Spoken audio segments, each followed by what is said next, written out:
So today, I want to do some experiment. This idea popped out as soon as I tried this camera, Sony A7RV. I'm wondering how strong the money talks about the camera performance. This $1,300 A7 III versus $3,900 A7RV. Today, let's shoot with them in many different situations to see the real-world difference between them. So now, we know what to do. Let's get out of the studio.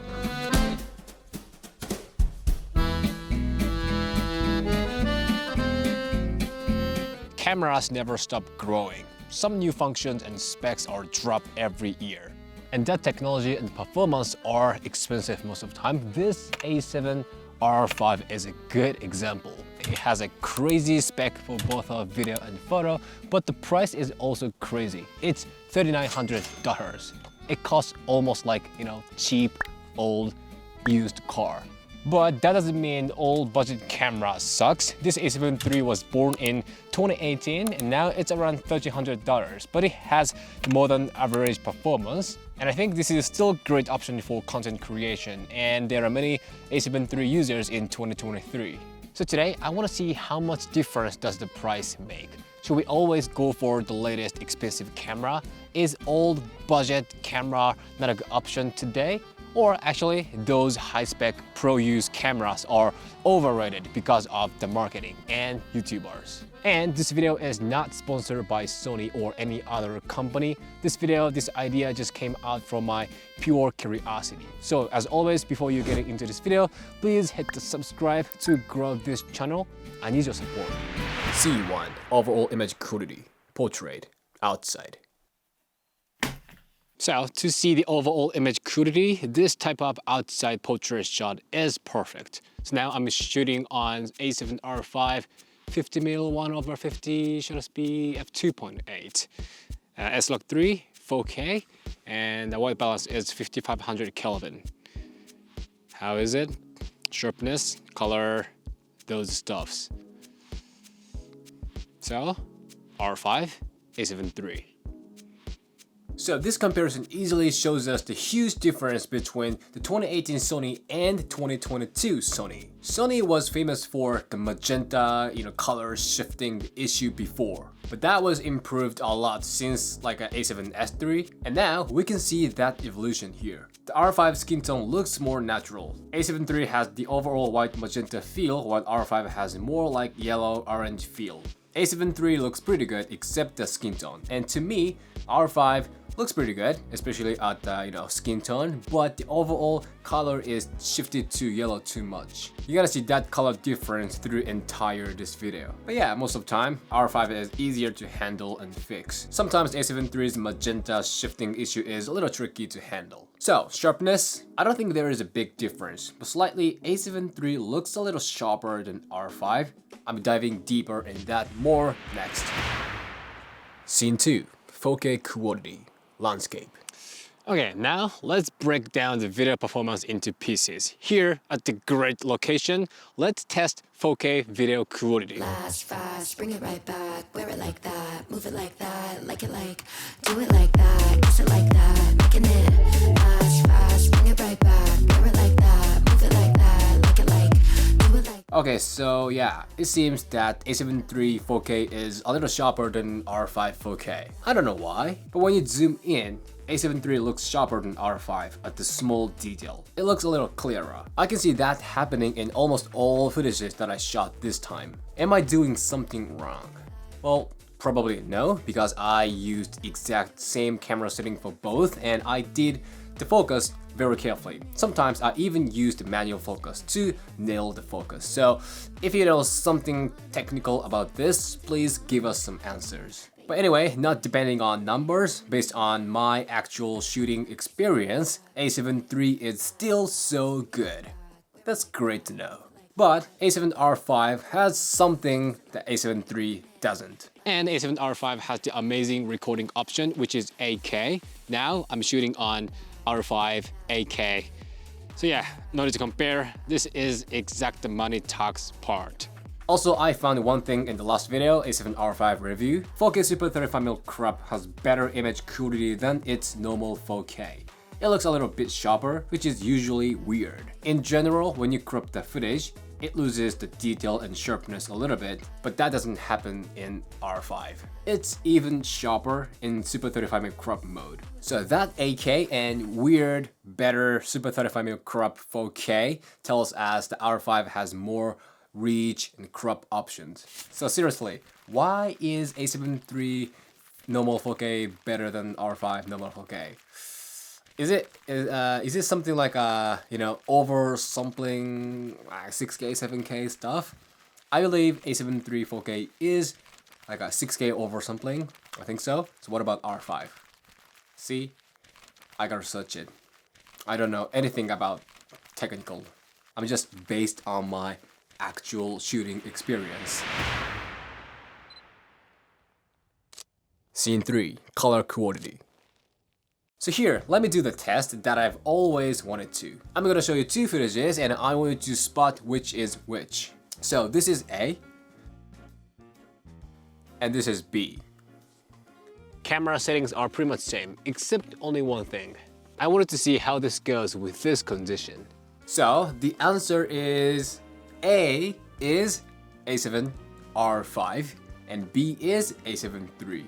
Okay, I'm sure you immediately noticed that there was the one crucial difference, which is color. I didn't use any picture profile on A7R5, it was straight out from the camera with a little color correction, just highlight, shadow, just those stuffs. But A7 III was shot on S-Log3 and color graded properly. This is exactly what I expected. You can make a better color result with the older, cheaper camera A7 III than non-graded footages of expensive latest camera R5 if you have some skills. I don't know if this one helps you or not, but yeah, very interesting result. So now let's compare their color in same condition. First, no picture profile and auto white balance. So they're not different a lot, but like I already showed you at the beginning of this video, A7 III has a slight magenta shift. Even though they both had exact same setting, no picture profile, auto white balance, but seems like A7R5 managed the color really well.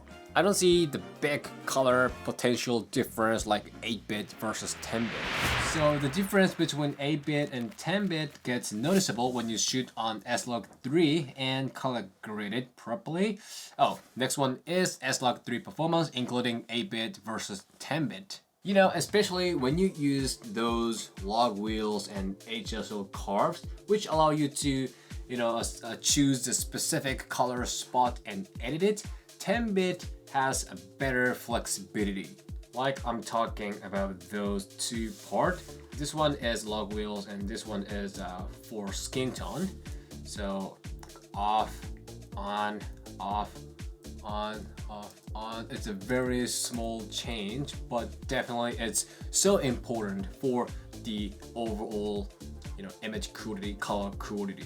So both footages are graded exactly same. Well, it's a little bit difficult to spot the 8-bit, 10-bit difference from just a side-by-side comparison. You can feel it more when you actually color grade them. But what I felt was, especially here on highlight, R5 has better color result. It was easier to get the perfect result that I wanted with R5 10-bit. A7 III 8-bit is not bad, it's pretty enough amount of color information. But when something is wrong, like exposure and white balance is wrong, 10-bit is easier to fix. So that is my honest feedback about the color difference between them. Also, I gotta mention that R5 has the S-Cineton, which gives you kind of cinematic faded look, but you don't need the massive color grading effort. Definitely great color options for casual users.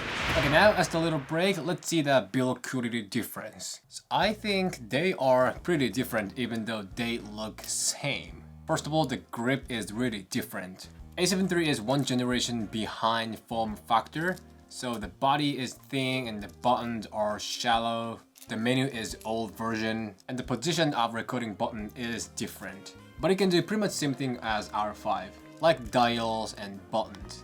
A7 III, like 1, 2, and 3, 4. And R5, here is 1 and 2, or 3. 3 and 4.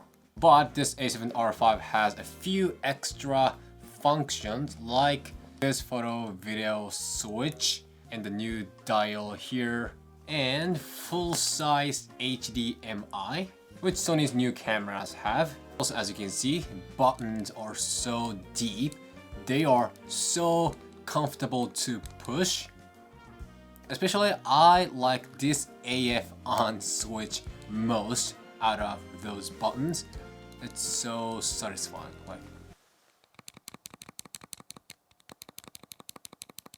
Right? You can feel it's so deep. And the biggest difference is, of course, the monitor. A7R5 has multi-angle touchscreen, and A7 III is just tilt screen, like just tilt up and down.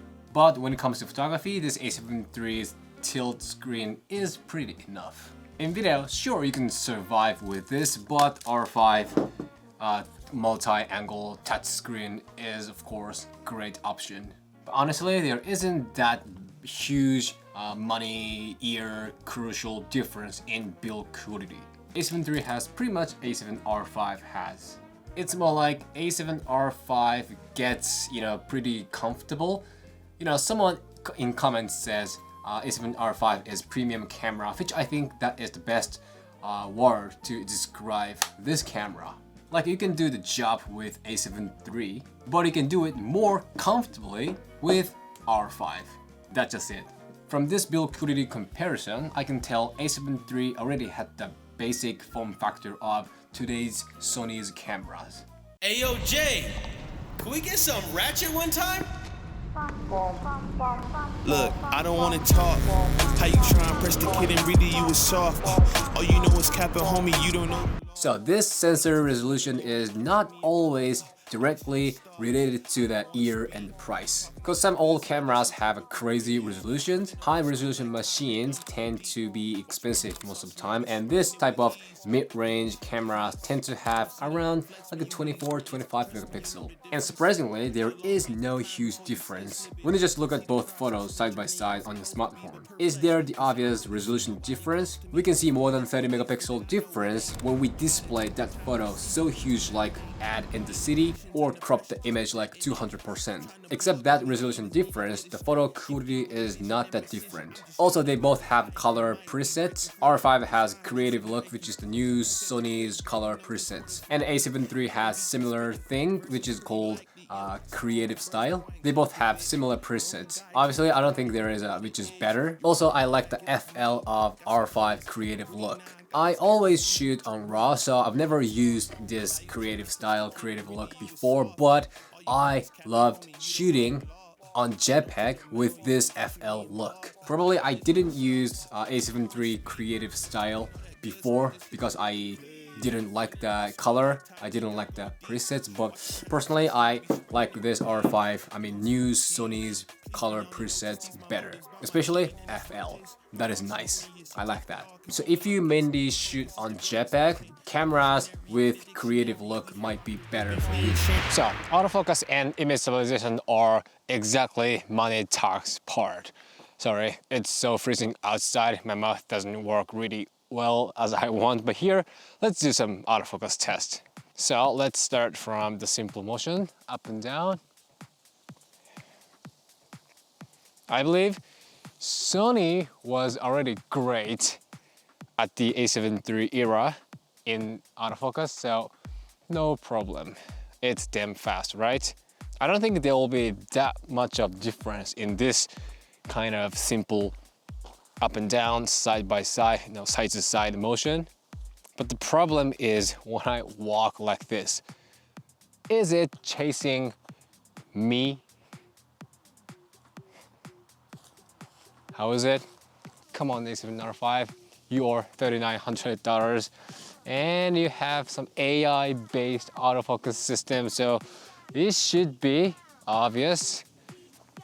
You should be so much better than A7 III, considering price and year 2022, $3,900. Come on, it's almost lunchtime. I wanna finish this autofocus test as soon as possible, and I wanna eat my lunch. I wanna drink coffee because outside is so freezing. What am I doing in the woods alone, just talking to the camera and doing some weird body move. That's YouTube. That's right. That's what I commit to. That's what I do. So, as I expected, there wasn't a huge difference in simple autofocus test. Well, slightly R5 was faster and better than A7 III sometimes. The time the focus was on me was longer than A7 III.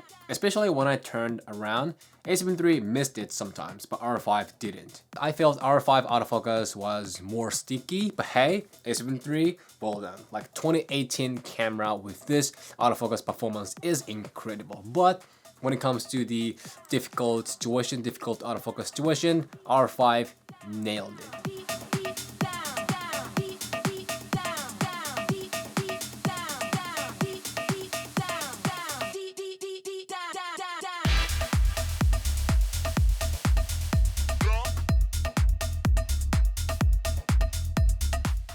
Uh, 24mm and standard mode. I'm not gonna use active because with active, the results will be too obvious, so just normal mode. How is it? Of course, the newer camera has better image stabilization performance. R5 has 8 stops while A7 III has 5, I believe. It was already great with standard mode. No need to use active mode to beat the A7 III. Okay, how was it? 2018 $1,300 camera versus 2022 $3,900 camera. My ultimate conclusion is if you use them in a regular shooting situation, including this type of YouTube, Instagram content creation, I think there is not that crucial difference. Every year, the great monster spec camera is born, but my thought doesn't change since this video. A7 III is still enough for social media use. Although you can have more comfortable photography filmmaking experience with the new camera R5, but the actual result is already great with A7 III. Probably when it's a difficult situation, R5 is a lot better. But I guess most of us don't need this camera's true ability because even I couldn't draw 100% ability of this camera. But you want a little better and newer camera than A7 III, and it must be not super expensive. I'm saying this so many times, but this Sony FX30 is the great alternative option of A7 III. Okay, so the crux time. I'm gonna sit in chair more comfortably. So now we know that the year and the price are not always good material to judge performance and ability. But we, human, tend to judge stuff by its cover. In this case, numbers, specs.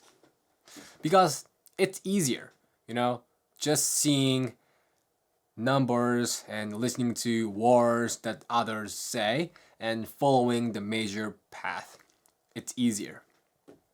Sometimes, yeah, it can lead you to the right answer, but sometimes you can have a better life by seeing the true value of a thing by your own eyes.